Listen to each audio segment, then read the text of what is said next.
প্রেমেন্দ্র মিত্রের গল্প। আজকের গল্পটির নাম সহস্রাধিক দুই। সহস্রাধিক দুই, প্রেমেন্দ্র মিত্র। কিন্তু সত্যিই আরব্যোপন্যাস শেষ হয়ে যায়নি। সহস্রাধিক এক রজনীর পরেও পৃথিবীতে রহস্যময় অপরূপ রাত্রি নেমেছে আমাদেরই এই নগরের ওপর। স্থূল বাস্তবতায় বদ্ধ আমাদের মন দিয়ে শুধু আমরা তাকে গ্রহণ করতে পারিনি। 2000 বছর ওপার থেকে আজকের এই নগরকে একবার দেখবার চেষ্টা করো। দেখতে পাবে রাত্রের চৌরঙ্গি রহস্য ঘনিমায় প্রাচীন বোগদাদের ঘন সন্নিবিষ্ট পল্লীকে ছাপিয়ে গেছে। তারা ছিটানো অন্ধকারের তলায় মহানগর উঠেছে মায়াপুরীর মতো। তার আলো ছায়াময় পথে বিচিত্র কাহিনীর ধারা চলেছে। 2000 বছরের ওপার থেকে নয়, বর্তমানের দৃষ্টি নিয়েই মহানগরের একটি রাত্রির কাহিনী বলবার চেষ্টা করব। আরব্যোপন্যাস যে রাত্রিকে হয়তো স্থান দিতে পারত তার পাতায়, যদি না সুনন্দের সেদিন অমন শোচনীয় পতন হতো। এ গল্প সুনন্দের সেই অধঃপতনের এবং এক চন্দ্রোদয়ের। হয়তো লক্ষ্য করেছ, কোনো কোনো দিন কলকাতার ওপর চাঁদ ওঠে রঙ্গমঞ্চের পটে আঁকা ছবির মতো। সে চাঁদকে যেন বিশ্বাস করতে ইচ্ছা হয় না, মনে হয় নগরটাই বেশি অপরূপ চাঁদের চেয়ে। সুনন্দ একদিন এই চাঁদ দেখেছিল। কৃষ্ণপক্ষের প্রতিপদ কি দ্বিতীয়ার চাঁদ উঠেছে একটু বিলম্বে, পর্দায় আঁকা রঙের গোলকের মতো কর্পোরেশন বিল্ডিংয়ের পিছন দিয়ে। সুনন্দ আশ্চর্য হয়ে গিয়েছিল। ক্যাসানোভা থেকে তখন বিদেশিনী কোনো মেয়ের তীক্ষ্ণ কণ্ঠের সঙ্গে বাজনার অস্পষ্ট সুর চৌরঙ্গি প্লেসের আবছায়াকে লঘুভাবে আদর করছে।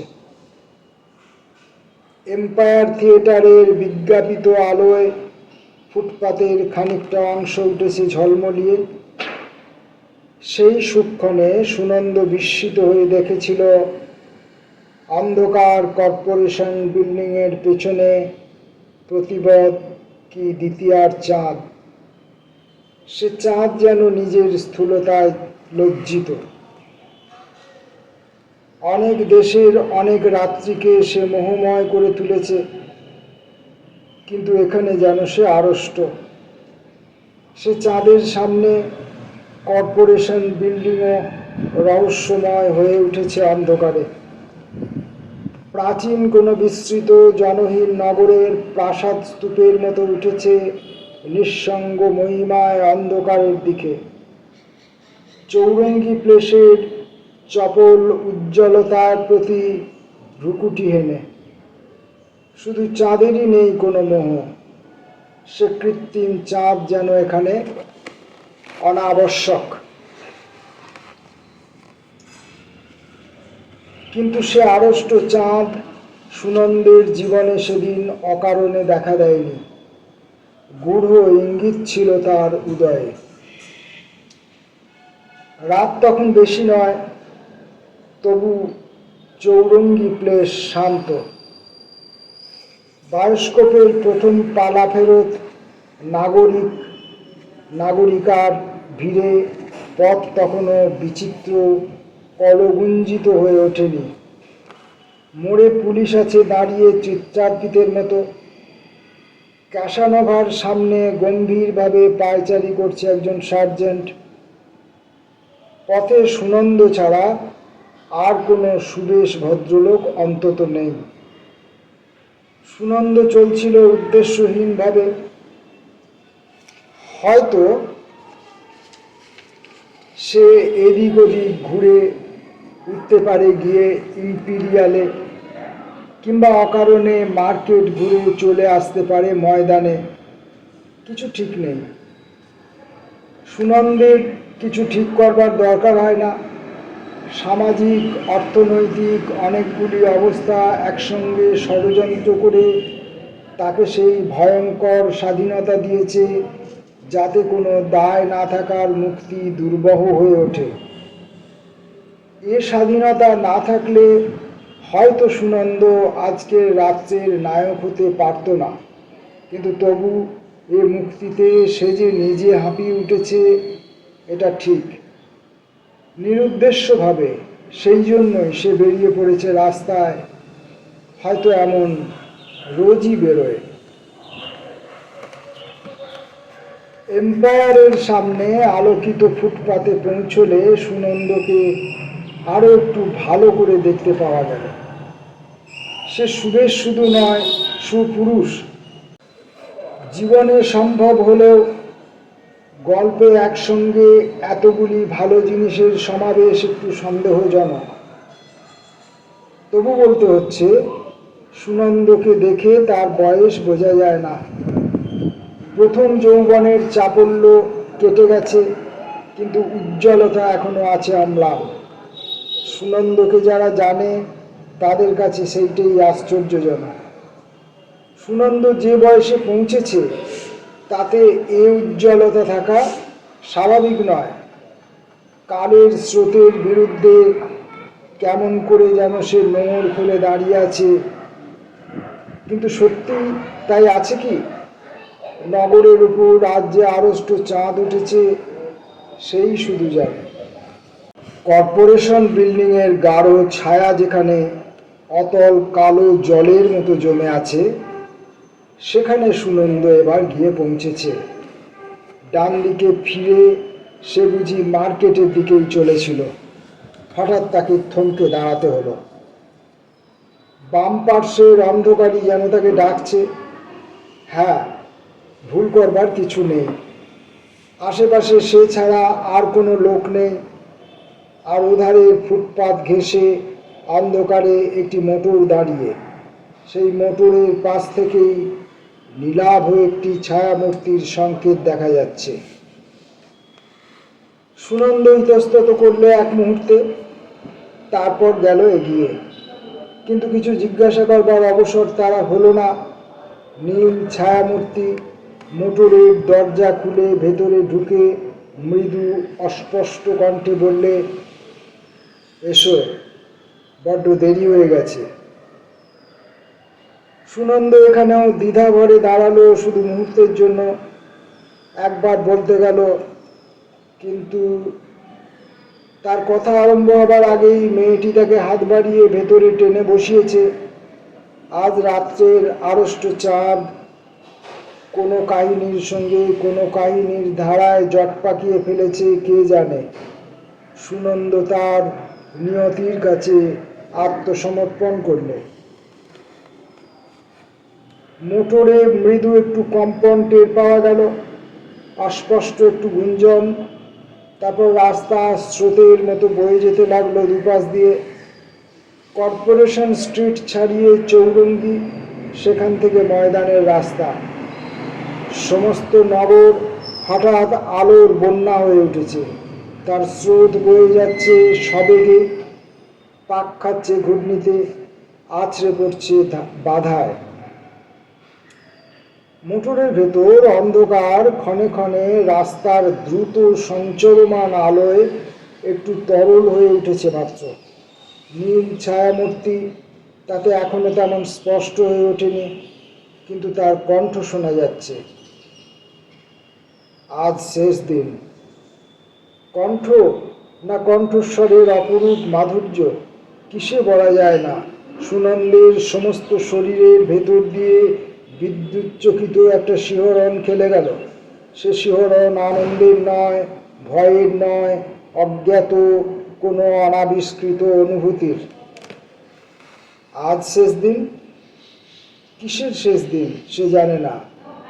কিন্তু আজকের এই অদ্ভুত রাত্রে যখন চাঁদ উঠেছে কৃত্রিম ছবির মতো রহস্যময় নগরের ওপর, তার সে কথা বিশ্বাস করতে কোনো বাধাই যেন নেই।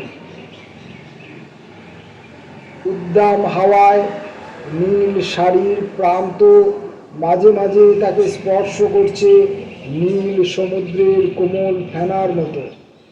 সত্যই যেন অজানা নীল সমুদ্রে সে পাড়ি দিয়েছে, অতল অসীম রহস্য সংকেত তার চারিধারে। ছায়ামূর্তির পরিচয় চকিত আলো ছায়ার ভেতর থেকে একটু একটু করে সে নিজের মধ্যে গড়ে তোলবার চেষ্টা করেছে এতক্ষণ, কিন্তু সম্পূর্ণ সফল হয়নি।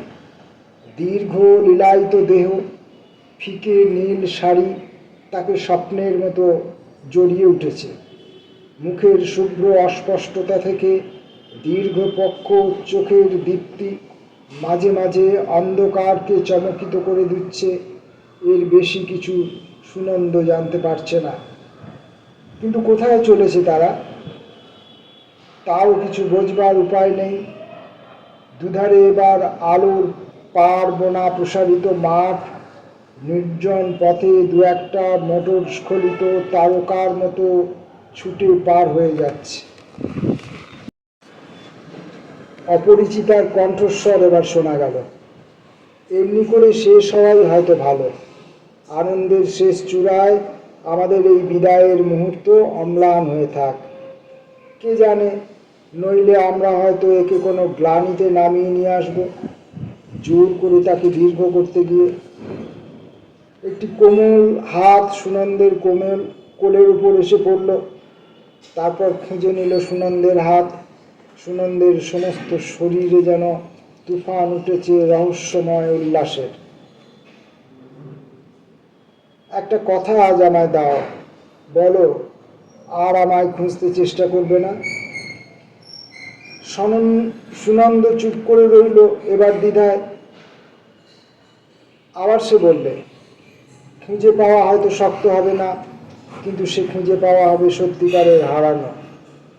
সুনন্দ নিরুত্তর। তুমি কি ভাবছো আমি জানি, কিন্তু সত্যি এবার আমি মন স্থির করেছি, কাল থেকে আমার দেখা পাবে না। কাল আবার কিছুতেই তোমায় আসতে বলবো না। সত্যি আজকে শেষ দিন। ডান ধারে গঙ্গার দেখা পাওয়া গেছে এবার। এখনো মোটরের থামবার কোনো লক্ষণ নেই। তোমার চেয়ে আমার দুঃখ কম নয়, কিন্তু আমি বুঝেছি এই ভালো। এই কটি অপরূপ রাত আমি হারাতে চাই না বেশি লোভ করে। জীবনের চরম সৌভাগ্যের জন্য চরম দুঃখের দাম দিতে হয়। চাঁদ আরো ঊর্ধ্বে উঠেছে। প্রশস্ত পথ দুপাশ দিয়ে বয়ে যাচ্ছে যেন রূপালী নদীর মতো। প্রিন্সেস ঘাট পার হয়ে হঠাৎ মোটর মাঠের ধারে এসে থেমে গেল। সুনন্দের সমস্ত শরীর কাঁপছে উত্তেজনায়। অপরিচিতা আরো কাছে সরে এসেছে। তার শরীরের অস্পষ্ট সৌরভ সুনন্দকে আচ্ছন্ন করে দিচ্ছে অদ্ভুত এক মাদকতায়। কাঁধের ওপর তার কোমল গালের স্পর্শ, তার দু একটি উড়ো চুল মুখে চোখে লাগছে। তুমি কি আজ কোনো কথা বলবে না? সত্যি তুমি কি অভিমান করেছ? মিনতি কাতর অপরূপ কণ্ঠস্বর। জ্যোৎস্নাতরল অন্ধকারে কোন নামহীন নিশীথ পুষ্পের মতো সে তার মুখ তুলে ধরেছে সুনন্দের মুখের কাছে। সুনন্দ এবার ইতস্তত করেছিল কয়েক মুহূর্ত, তারপর আর পারলে না। হঠাৎ মেয়েটি অস্ফুট চিৎকার করে সবলে সুনন্দকে ঠেলে দিলে। খুট করে একটু আওয়াজ হয়ে মোটরের ভেতরের আলো এবার জ্বলে উঠল। মেয়েটির মুখ সাদা হয়ে গেছে ভয়ে বিস্ময়ে। সুনন্দ পাষাণ মূর্তির মতো নিষ্পন্দ। অনেকক্ষণ বুঝে এমনি করে কাটল। ধীরে ধীরে মেয়েটির মুখের রং ফিরে এলো। তার সঙ্গে বুঝি ঠোঁটের কোণে সূক্ষ্ম একটু হাসির রেখা। সে হাসির মানে বোঝা যায় না। সুনন্দ তখনও স্থিরভাবে তার দিকে চেয়ে আছে। ধীরে ধীরে সে বললে, আমি এখানে নেমে যেতে পারি? স্টিয়ারিং হুইলে একটি হাত রেখে মেয়েটি শান্ত স্বরে বললে, তার দরকার নেই। সুনন্দ বললে, আমি নিজেকে নির্দোষ বলতে চাই না, কিন্তু মেয়েটি বাধা দিয়ে একটু হেসে বললে, কৈফিয়তের কি প্রয়োজন, আমি কোনো অভিযোগ করছি না। সুনন্দের অটুট স্থৈর্য কেন বলা যায় না এবার ভেঙে গেছে। বিচলিত স্বরে এসে বললে, এখন কি করা যায়? ইচ্ছে করলে এমনি খানিক এখানেই বসে থাকা যেতে পারে। সুনন্দ অবাক হয়ে মেয়েটির দিকে তাকালো। ভেতরের আলো তাকে স্পষ্ট করে তুলেও তার রহস্য হরণ করতে পারেনি। বিস্তৃত কোনো বইয়ের পাতা থেকে সে যেন নেমে এসেছে। সুনন্দ নির্বোধের মতো বললে, সে কি ভালো হবে? হবে না হয়তো, কিন্তু সব কিছু ভালো করবার কোনো কঠিন পণও তো নেই। সুনন্দই এবার মাথা নিচু করলে, তারপর মৃদু স্বরে বললে, একটা কথা ভাবছি, আপনার শেষ রাত, এখনো চেষ্টা করলে এমনভাবে ব্যর্থ নাও হতে পারে।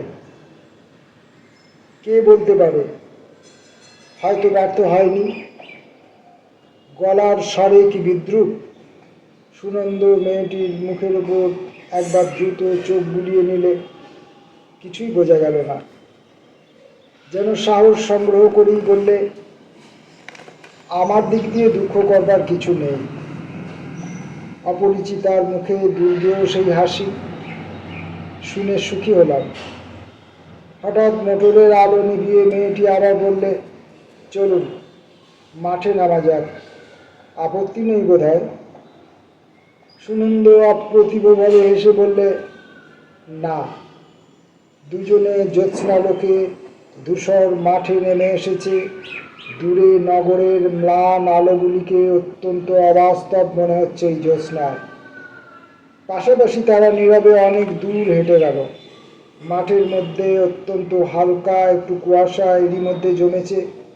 সে কুয়াশা যেন বর্তমান মুহূর্তটিকে ছাড়া সমস্ত অতীত ভবিষ্যৎকে সযত্নে মুছে ফেলতে চায়।